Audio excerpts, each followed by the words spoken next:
commencé depuis le dimanche passé, c'est merveilleux thème, la vérité dans la charité. Et c'est dimanche matin, nous voulons poursuivre. Donc nous entrons dans notre deuxième partie de cette leçon, la vérité dans la charité.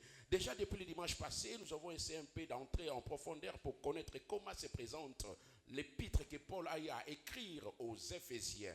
Nous avons dit que l'apôtre Paul a écrit cette épître dans les années entre 60 et 63. Et les thèmes principaux de cette épître, comme pas mal de Bibles, comme pas mal de livres dans la Bible ont des thèmes, les thèmes appropriés pour les livres que Paul a écrits aux Éphésiens, c'est l'Église épouse de Christ. Alors, qu'est-ce que l'apôtre Paul poursuivait en écrivant cette épître? L'objectif de l'apôtre Paul, c'était d'amener les chrétiens à la maturité. Donc, son grand souci était de voir les chrétiens devenir matures. Et c'est ça ce qu'il a même eu à exprimer dans les passages que nous avions lus ensemble. Il dit, jusqu'à ce que nous soyons tous parvenus à l'unité de la foi, à la connaissance du Fils de l'homme, à la mesure de la stature parfaite de Christ. Donc ici, Christ tient à la maturité de son peuple. Il veut voir son église évoluer. Il veut voir son église atteindre un niveau approprié. Et il a mis les moyens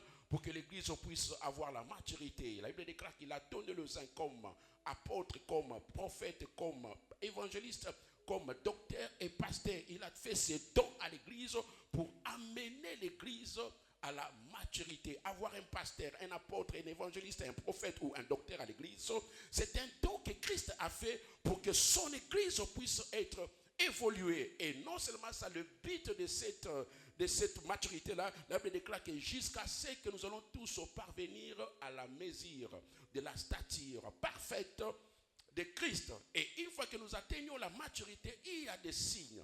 Et parmi les signes, il y a la stabilité spirituelle. On sait voir les enfants stables. On sait voir des chrétiens qui sont satisfaits en Christ. La Bible déclare que nous ne serons plus des enfants flottants et emportés à tout vent de doctrine. Parce qu'il y a de la stabilité. On ne sera plus des chrétiens enfants, mais des chrétiens stables qui sont satisfaits en Christ et qui font également preuve de fruits de l'esprit.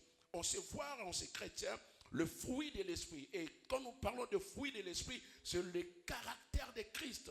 Un caractère qui n'est pas victime de jalousie, qui n'est pas victime de frustration, qui n'est pas non plus victime d'envie. Et dans le passage que nous avions lu ensemble, où il est question de la vérité dans la charité, la Bible nous montre que Paul, partant de ces passages, il nous montre ce que nous devons faire, ce que l'Église doit faire pour parvenir à la maturité. La première chose que l'apôtre Paul nous montre, il dit, c'est la vérité, professant la vérité. Souvent nous désirons croître, souvent nous désirons connaître la maturité, mais nous nous trouvons un peu coincés et nous ne savons pas comment y parvenir. Et l'apôtre Paul nous donne un moyen. Il dit, professant la vérité dans la charité. Donc la deuxième chose, c'est la charité. La vérité. Hier, le dimanche passé, nous avons dit que c'est le caractère de ce qui est vrai. À la vérité s'attachent les adjectifs comme vraiment,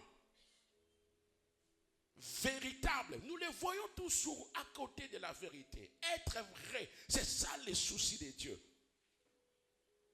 Dieu veut que nous soyons des chrétiens vrais, des personnes vraies, pas des hypocrites, pas des personnes cosmétiques.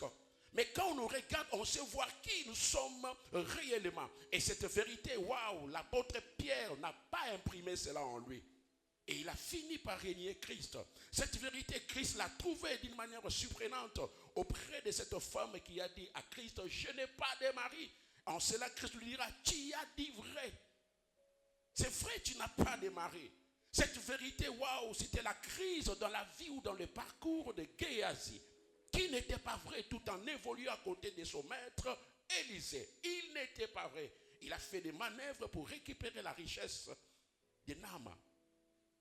Et cette vérité était également la crise dans les couples Ananias et Saphira que nous avons eu à parcourir la fois passée. Et aujourd'hui également, il y a cette crise dans les milieux chrétiens. Chose grave à l'heure actuelle, aujourd'hui, bien aimés, nous assistons à la présence, à l'existence des livrets à côté de blé. Et les blés plutôt, son identité est menacée par l'existence du faux. qui est